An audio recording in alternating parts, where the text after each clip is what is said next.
નમસ્કાર વિદ્યાર્થી મિત્રો, સ્વાગત છે તમારું સૌનું આપણી આ સંસ્કૃત પથ ઉપર. This is your one and only DR Joshi. ભવતામ સર્વેસામ હાર્દમ હાર્દમ સ્વાગતમ વ્યાહરામી. 11મા ધોરણના બહુ મેસેજ આવતો કે સાહેબ અમારા 11મા વાળાનું કંઈક વિચારો અને અમારા માટે કંઈક સારા મજાના મસ્ત મજાના 11માના સંસ્કૃતના વિડીયો લાવો. તો એમના માટે આજથી શરૂ કરવા જઈ રહ્યા છીએ ધોરણ 11માની સિરીઝ. અને 11મા 12મા 10માના ત્રણે ધોરણના વિડીયો આમાંથી મળશે અને સમય રહ્યો તો 9મા નહીં મુકાઈ જશે. તો બહુ સારી રીતે ટ્રાય કરું છું તમને સમજાવી શકું, અને ગમે તો લાઈક શેર સબસ્ક્રાઈબ અને ખાસ કરીને તમારા મિત્રોને મોકલતા રહેજો, કેમ કે ઘણા વિદ્યાર્થીને તકલીફ પડતી હોય સાહેબ ઘણી જગ્યાએ ભણવાની ઈચ્છા છે પણ નથી સમજાતું. તો સમજાઈ જશે એની ગેરંટી મારી, પણ થોડુંક આગળ વધારવાની જવાબદારી તમારી છે. તો આજે આપણે ધોરણ 11નું પહેલું ચેપ્ટર ભણીશું જેનું નામ છે વેદામૃતમ. શું નામ છે? વેદામૃતમ. હવે વેદામૃતમનો આપણે થોડોક પરિચય મેળવી લઈએ સાહેબ. તો આ જે વેદામૃતમ છે, વેદોનું અમૃત, એમાં શું છે જોઈએ તો વેદમાં પહેલે તો એને પરિચય આપ્યો છે કે ભાઈ વિશ્વ સાહિત્યમાં અને જગતના પુસ્તકાલયોમાં પ્રાચીનતમ ગ્રંથ હોય ને તો એ છે વેદ. અને કયો વેદ? ઋગ્વેદ. વિશ્વની સૌથી પ્રાચીન બુક છે ઋગ્વેદ. ભારતીય પ્રાચીન પરંપરા મુજબ વેદને અપૌરુષેય માનવામાં આવે છે. શું કામ અપૌરુષેય? તો કે કોઈ પુરુષે એમને લખેલો નથી. જ્યારે બ્રહ્માજી એમ કે છે બ્રહ્માજીનું ખુદનું સર્જન થયું હતું ત્યારે એમના હાથમાં ઓલરેડી વેદ હતા, એટલે કે વેદને કોઈએ બનાવ્યો નથી, કોઈ પુરુષે કોઈ માણસે બનાવ્યો નથી, એટલા માટે અપૌરુષેય કહેવાય. અત્યંત પ્રાચીન કાળમાં ઋષિઓના વેદના મંત્રોનું અંતઃકરણમાં દર્શન થયું, તે રીતે વેદોનો આવિર્ભાવ થયો છે. કેમ કે જે સૃષ્ટિનો જ્યારે પ્રલય થાય ત્યારે બધું વિખરાઈ જાય છે અને એ બ્રહ્માંડમાં ફરતું હોય છે. અને જ્યારે એ ઋષિમુનિઓ છે એ પોતાનું ચિંતન કરતા હોય, ધ્યાન કરતા હોય, અને એમાં એને મંત્ર છે ને એ પ્રકાશમાન થાય છે. એટલે એમ કહે છે મનનાત મંત્રાહા પ્રકીર્તિતા. મનન કરવાથી મંત્ર એમના મગજમાં આવ્યા, પછી ઋષિમુનિઓ એ પરંપરા અનુસાર આગળ વધાર્યા અને એમ કરતા પછી લખવાના સમય આવ્યા અને એમાં મંત્રો લખાણા. અને વેદવ્યાસજીએ વેદના 4 અલગ અલગ ભાગ કર્યા હતા. તો વેદ કોઈ લખ્યા નથી, બરોબર, ભાગ ઠીક છે પણ અપૌરુષેય છે.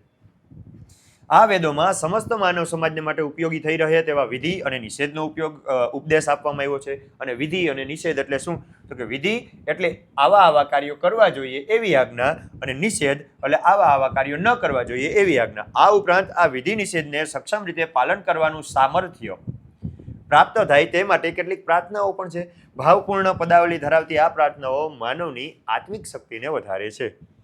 આ પાઠમાં ક્રમશઃ પ્રાર્થના, સંજ્ઞાન, સંકલ્પ અને ઉદ્ઘોષ એવા શીર્ષક હેઠળ 5 વેદ મંત્રોનો સંગ્રહ છે. પ્રાર્થના શીર્ષકથી આપવામાં આવેલા મંત્ર 2 છે, જેમાં અભય અને ધનની પ્રાપ્તિ માટેની પ્રાર્થના કરી છે. અભય એટલે કે નિડરતા, ક્યાંય ડરવું નહીં એવું, અને બીજું માંગ્યું છે ધન માટે, એમની પ્રાર્થના કરવામાં આવી છે, કેમ કે ધન તો જરૂરી છે ને. તો સંજ્ઞાન એવા શીર્ષકથી આપવામાં આવેલા મંત્રમાં સંગઠન નું સંજ્ઞાન એટલે કે વ્યવસ્થિત જ્ઞાન, બરોબર, સંગઠનનું જ્ઞાન લેવાનો ઉપદેશ છે. અને સંકલ્પ એવા શીર્ષક નીચે આપવામાં આવેલો છે, જે મંત્રમાં માનવીય વર્તનની સંકલ્પના પ્રસ્તુત થઈ છે. જ્યારે મીન્સ કે માનવ કેવું વર્તન રાખવું જોઈએ એના માટે. અને ઉદ્ઘોષ એવા શીર્ષક સાથે મૂકવામાં આવેલા છેલ્લા મંત્રમાં આત્મવિશ્વાસને પ્રકટ કરતી માનવીય ઉદ્ઘોષણા છે. ઉદ્ઘોષણા કરવી એટલે કે મોટા અવાજે આપણે કંઈક શું કહેવાય સ્થાપિત કરવું હોય તો મોટા અવાજે ઉદ્ઘોષણા કરવી, ઉદ્ઘોષણા જ કહેવાય.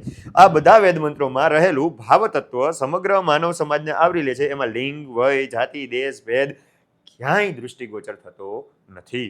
તો આ એનું સામાન્ય છે.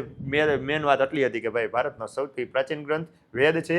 વેદને અપૌરુષેય માનવામાં આવે છે અને વિધિ અને નિષેધનો ઉપદેશ છે. વિધિ એટલે આવું કામ કરવા, નિષેધ એટલે આવા કામ ન કરવા. અને 4 વસ્તુ છે જે આપણે આ મંત્રમાં જોવાના છે. અભયમ મિત્રાદ, અભયમ અમિત્રાદ, અભયમ જ્ઞાતાદ, અભયમ પરોક્ષાત, અભયમ દક્તમ, અભયમ દિવાનઃ, સર્વા આશા મમ મિત્રમ ભવતુ.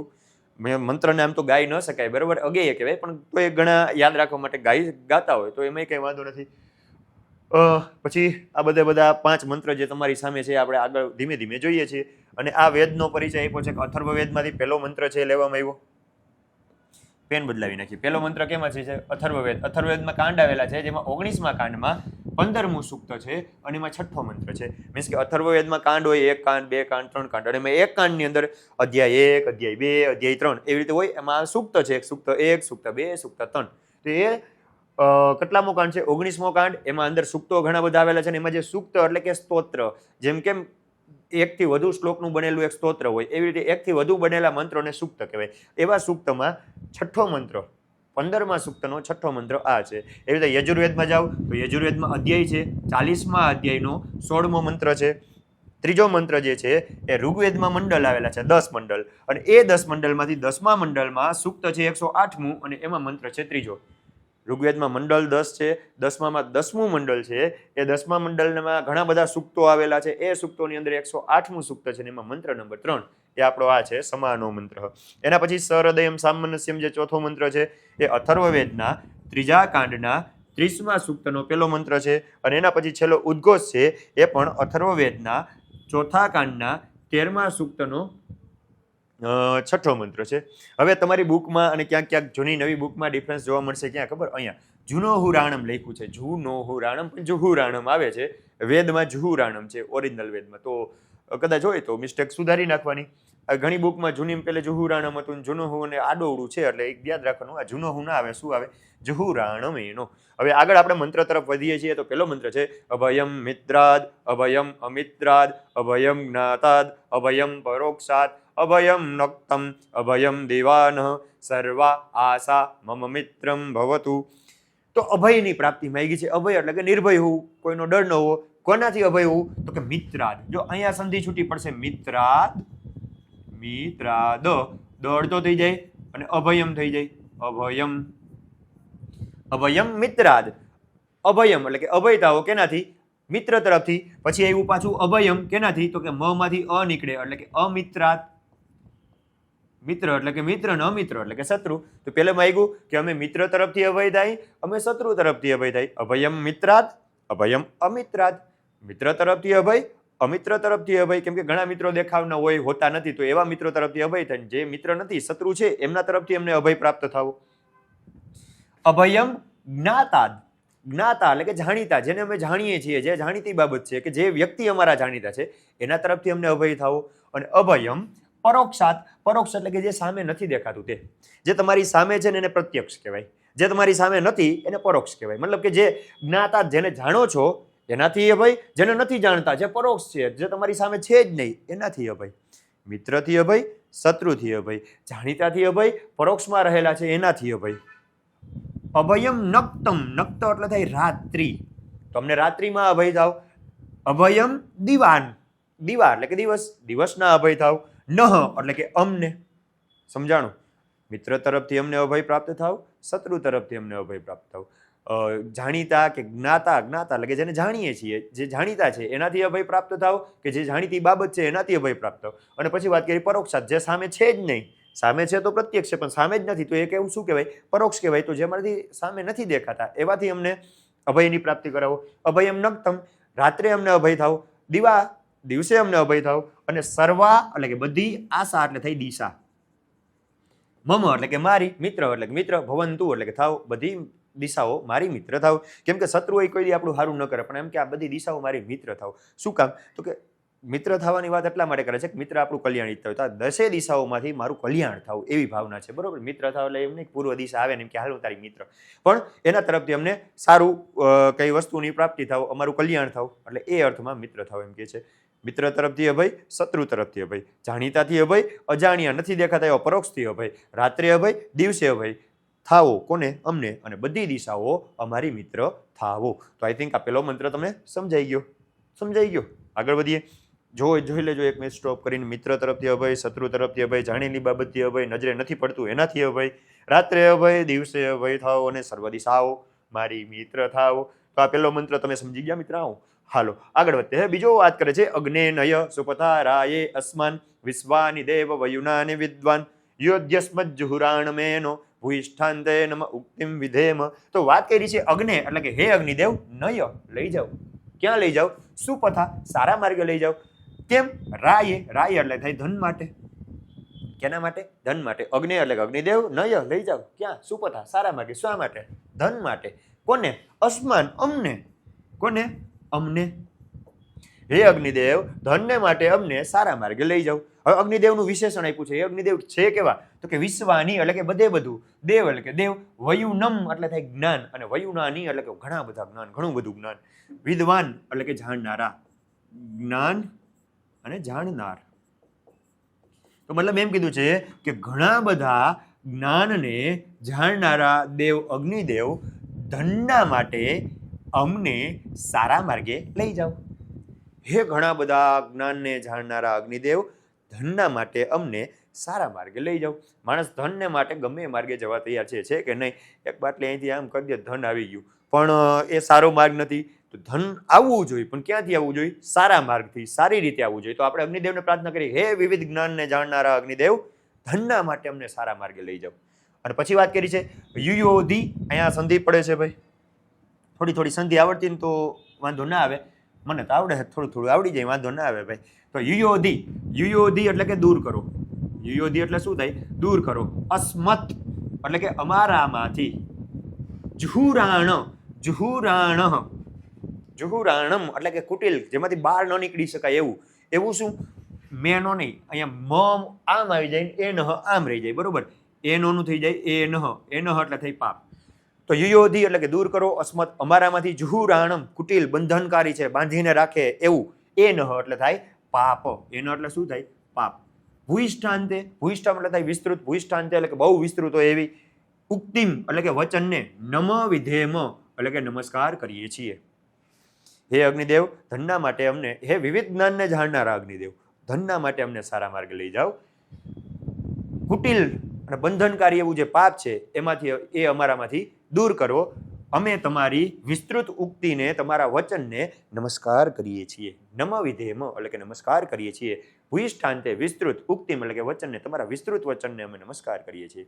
હે વિવિધ જ્ઞાનને જાણનારા અગ્નિદેવ, જે કુટિલકારી છે, બંધનમાં નાખ્યું પાપ છે, એ પાપ અમારામાંથી દૂર કરો. બરોબર? કે અમને, અમારાથી જે પાપ થયું છે એ પાપ તમે દૂર કરો. અને જે તમારી વિસ્તૃત ઉક્તિ છે, વચન છે તમારું, એ વચનને અમે નમસ્કાર કરીએ છીએ. તો આઈ થિંક કદાચ સમજાણું હશે. સમજાય જાય ને સાહેબ? આવી રીતે સમજાય, શું સમજાય? પછી ત્રીજો મંત્ર કહે છે ભાઈ, ઋગ્વેદનો છે, મંડળ 10, સૂક્ત 151, મંત્ર નંબર 3. શું કહે છે? સમાનો મંત્ર. મંત્ર એટલે વિચાર. તમારા વિચાર એક સમાન થાવ. સમિતિ સમાની, તમારી સમિતિ એક સમાન થાવ. સમિતિ એટલે સભાન, સમાની એટલે કે એક સરખી, એક સરખા વિચારવાળી, મતભેદ વગરની, એવું તમને આપ્યું છે. બરોબર? મતભેદ વગરની. હવે સભા છે, સભા કોઈ પણ જગ્યાએ હોય, એક મતથી ચાલતી હોય તો એ ગમે સમૂહ હોય એને આગળ લઈ જશે. પણ જો એમાં મતભેદ હશે કે ભાઈ હું તો આમ કરીશ, નહીં તારે આમ જ કરવું જોઈએ, નહીં તારે આમ જ કરવું, તો એમાં ડખા થયા તો એ કોઈ પણ સભા, કોઈ પણ સંઘ છે એ કોઈ દી હાલશે નહીં. તો જે તમારી સમિતિ છે, સભા છે, કમિટી છે, એ પણ કેવી થઈ? મતભેદ વગરની થાવ. સમાનમ મનઃ, તમારું મન એક સમાન થાવ. અને સહચિત્ત તમે, તમારું ચિત્ત એક સમાન થાવ. હવે મન ને ચિત્ત નોર્મલી આપણે એક સરખું જ ગણતા હોય કે મન ને ચિત્ત, મન એટલે ચિત્ત ને ચિત્ત એટલે મન. તો એ બે વાર શું કામ આવ્યું? તો કે થોડોક ડિફરન્સ છે મનમાં. મન માટે એવું કીધું છે સંકલ્પ વિકલ્પાત્મકમ મન. મન કોણ છે? તો કે જે સંકલ્પ ને વિકલ્પ કરે, કે ભાઈ આવું કરાય, આવું ન કરાય, આવું કરાય કે ન કરાય. તો સંકલ્પ વિકલ્પ કરે એ કોણ છે? મન. અને ચિત્ત કોને કહેવાય? તો કે ચિંતન કર્તૃકત્વમ મનઃ. ચિત્તમ, ચિંતન કરે છે, જે વિચાર કરે છે, ઊંડા વિચાર કરતું ને ચિત્ત હોય. અને નોર્મલ આપણી દેશી ભાષામાં કહીને તો મન છે ને ભટકતું હોય, ચિત્ત છે ને ચોટેલું હોય. મન ભટકતું હોય, ચિત્ત ચોટેલું હોય. તો તમારે મંત્ર, તમારા વિચાર એક સમાન થાવ, તમારી સભા મતભેદ વગરની થાવ, તમારું મન અને અંતઃકરણ એટલે કે ચિત્ત એક સમાન થાવ. સમાનમ મંત્રમ અભિમંત્ર એવ હોય, એ જ સમાનતાના ભાવને હું માન્ય રાખું છું. અને સમાનેનો, અને એ જ સમાનતાના ભાવથી હવિષા એટલે કે જે યજ્ઞમાં હોમ કરવા માટેનું જે હૂત દ્રવ્ય આવે ને, જવ તલ આવે, ઘી આવે, આ બધું સ્વાહા કરતા હોય ને, એને હવિષા કહેવાય. જુહોમી એટલે કે હોમું છું. એ જે હવિષા છે, એ હવિષ્ય છે, યજ્ઞની સામગ્રી છે, એને હું એ જ સમાનતાના ભાવથી હોમ કરું છું. તમારા મન એક સમાન, તમારા વિચાર એક સમાન થાવ, તમારી સભા મતભેદ વગરની થાવ, મન અને ચિત્ત એક સમાન થાવ. સમાનતાના જ ભાવને હું માન્ય રાખું છું. અને એ જ સમાનતાના ભાવથી આ હવિષ્ય હોમ કરું છું. તો આઈ થિંક કદાચ સમજાણું હશે. તમારા સૌના વિચાર, મંત્ર એટલે કે વિચાર એક સરખા થાવ, સભા મતભેદ વગરની થાવ ભાઈ. તમારી વિચારસરણી એટલે કે મન એક સરખી થાવ, અને અંતઃકરણ એટલે ચિત્ત એક સરખું થાવ. એક સરખા વિચારનું હું માન્ય રાખું છું. અને એક સરખા હવિષ્ય એટલે કે એક સમાન મનથી હવિષ્ય વડે હું હોમ કરું છું. બરોબર? હોમ દ્રવ્ય, હોમવા માટેનું જે દ્રવ્ય આવે ને એને હવિષ્ય કહેવાય. જવ તલ ઘી, આ બધું જે આપણે યજ્ઞમાં સ્વાહા કરીએ છીએ ને એ હવિષ્ય છે. અને એનાથી હું હોમ કરું છું. આગળ વધતે આઈ થિંક કદાચ સમજાણું હશે. ન સમજાણું કોમેન્ટમાં પૂછી શકો છો. અને છેલ્લે નંબર આવશે, એમાં કંઈ પણ ડાઉટ હોય તો મેસેજ કરી શકો છો. તો આગળ વાત કરી છે સહૃદયમ સામનસ્યમ અવિદ્વેષમ કૃણોમિ વહ અન્યો અન્યમ અભિહર્યત વત્સમ જાતમ ઇવા જ્ઞા. સહૃદયમ એટલે કે સરખા હૃદયવાળા, સામનસ્યમ સરખા મનવાળા, અવિદ્વેષમ જો આ મ છે ને, આ તમે 10માં સંધિ છૂટી પડ્યા હશે કે મ અડધો કરી નાખવાનો, ટાટીઓ ભાંગી પડે ને એટલે અને ખેંચી લેવાનું, બરોબર. તો સહૃદયમ સામનસ્યમ મ આમાં આવી જાય, અને અહીં આવી જાય અવિદ્વેષમ. અવિદ્વેષમ એટલે કે ઈર્ષા વગરના, સમાન હૃદયવાળા, સમાન મનવાળા અને ઈર્ષા વગરના. કૃણોમી વહ એટલે તમને કૃણોમી બનાવું છું, હું તમને બધાને સરખા હૃદયવાળા, સરખા મનવાળા અને ઈર્ષા વગરના, દ્વેષ વગરના બનાવું છું. અન્યમ એકબીજાને અભિહર્યત પ્રેમ કરો, સ્નેહ કરો, કેની જેમ? વત્સમ વાછડો, જાતમ એટલે જન્મેલો, ઈવ જેમ, અગ્ન્યા, અગ્ન્યા એટલે થાય ગાય, અગ્ન્યા એટલે શું થાય? ગાય. તાજા જન્મેલું વાછડું એટલે કે જાતમ વત્સમ, બરોબર, જન્મેલું વાછડું, ઈવ જેમ, અગ્ન્યા એટલે કે ગાય. જેમ તાજા જન્મેલા વાછડાને ગાય પ્રેમ કરે ને, એમ તમે એકબીજાને પ્રેમ કરો ભાઈ. કેમ કે મેં તમને કેવા બનાવ્યા છે? સમાન હૃદયવાળા, સમાન મનવાળા અને ઈર્ષા વગરના બનાવ્યા છે. તો તમે જેમાં તાજા જન્મેલા વાછડાને ગાય પ્રેમ કરે, એમ તમે એકબીજાને પ્રેમ કરો. સમજાણું? સમજાય છે ને? આવું તો ના જ સમજાય ને સાહેબ, કે મજા આવી ગઈ. હાલો આગળ વધારો. તો લાઈક, શેર, સબસ્ક્રાઇબ તમે કરશો જ, મને ખબર છે. અયમ મે હસ્તો ભગવાન. ચલો મંત્ર આ છે, અયમ મે હસ્તો ભગવાન, અયમ મે ભગવત્તર, અયમ મે વિશ્વ ભેષજ અને અયમ શિવાભિમર્શન. શું વાત કરી છે? અયમ મે હસ્ત, આ મારો હાથ ભગવાન એટલે કે ઐશ્વર્ય વાળો છે, ભાગ્યશાળી છે. અયમ મે ભગવત્તર, અતિશય ઐશ્વર્યશાળી, અતિશય ભાગ્યવાન છે. ભાગ્યવાન છે, અતિશય ભાગ્યવાન છે, અથવા તો ઐશ્વર્યશાળી છે, બરોબર. અયમ મે વિશ્વ ભેષજ, અયમ એટલે કે આ, મે એટલે કે મારો હાથ, વિશ્વ એટલે કે વિશ્વનું, ભેષજ એટલે કે દવા, ઔષધ. આ મારો હાથ છે ને, એ જ મારી દવા છે, ઔષધ છે. અને અયમ આ શિવ અભિમર્શન, શિવ એટલે કલ્યાણકારી, અભિમર્શન એટલે કે સ્પર્શવાળો છે. આ મારો હાથ છે ને, એ કલ્યાણકારી સ્પર્શવાળો છે. આ મારો હાથ કલ્યાણકારી છે, ઐશ્વર્યશાળી છે, અતિશય ઐશ્વર્યશાળી છે, વિશ્વની દવા સમાન છે, વિશ્વનું ઔષધ છે, અને આ કલ્યાણકારી સ્પર્શવાળો છે. આ મારો હાથ ઐશ્વર્યશાળી, અતિશય ઐશ્વર્યશાળી અથવા ભાગ્યવાન, બે ભગ એટલે થાય, ભગનો અર્થ થાય છે તેજ અથવા તો ઐશ્વર્ય, બરોબર. અને ભગવાન એટલે કે જેમાં ઐશ્વર્ય રહેલું છે, જેમાં તેજ રહેલું છે એ. અને ભગવત્તર એટલે અતિશય તેજ, અતિશય ઐશ્વર્ય છે એવું. તો ઐશ્વર્યશાળી છે, અતિશય ઐશ્વર્ય અથવા ભાગ્યવાન, બે ચાલે. ભાગ્યવાન છે. આ મારો હાથ બધા વ્યાધિ એટલે કે રોગોને મટાડવાની ઔષધિ છે, ઔષધ છે આ. અને આ મારો હાથ કલ્યાણકારી સ્પર્શવાળો છે. તો આપણા શિક્ષકોનો હાથ કલ્યાણકારી સ્પર્શવાળો જોઈએ, કોકને પડ્યું હોય ખબર હોય તો આઈ થિંક આ ચેપ્ટર તમને સમજાણું હશે. અને સમજાણું એટલે લાઈક, શેર, સબસ્ક્રાઇબ કરી જ નાખશો અને મોકલી દેજો. કેમ કે 11માં થોડીક મહેનત એટલા માટે જ કરું છું કે તમને તકલીફ ન પડે. તો બીજો કોઈ ડાઉટ હોય તો આપણા નંબર છે 9081780700, એમાં મેસેજ સેન્ડી દેવાનો. આપણે એમાંય તમને જવાબ આપી દઈશ. પણ હા, ક્યારેક એવું બને કે હું સ્કૂલમાં હોઉં તો તમારા પ્રશ્નોના જવાબ ફોનમાં ન આપી શકું, એટલે ખાસ વોટ્સએપ ઉપર આગ્રહ રાખજો. Thank you. જય હિન્દ, જય ભારત.